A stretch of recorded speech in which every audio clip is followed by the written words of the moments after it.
সেদিন দেখি খগেন দাদুর সাথে ভলুদার বিশাল ঝামেলা হচ্ছে। আমরা গিয়ে বললাম, দাদু কী খবর? তখন দাদু যেটা বললো, আরে বাবা বলিস না, 2 বছর আগে যখন ভ্যাকসিন চালু হয়েছিল, প্রথম প্রথম ভ্যাকসিন নেব কি নেব না তা ভাবছিলাম, ভয় পাচ্ছিলাম।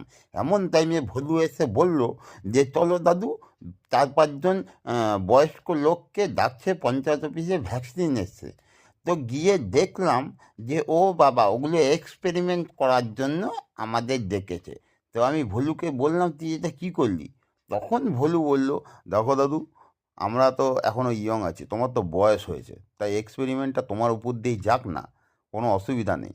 তারপর থেকে বেটাকে আমি খুঁজে বেড়াচ্ছি, আর পাইনি। এই এত 2 বছর বাদে ওকে আমি ধরেছি। তোরাই বল কী করব। যাই হোক, যদি আপনারা ইমিউনিটি বুস্টার চান, বিভিন্ন রোগ ব্যাধি থেকে দূরে থাকতে চান, তাহলে টমেটো অবশ্যই সেবন করবেন, আর বাড়িতে অর্গানিক পদ্ধতিতে করবেন। এটা হলো চেরি টমেটো। ধন্যবাদ সবাইকে।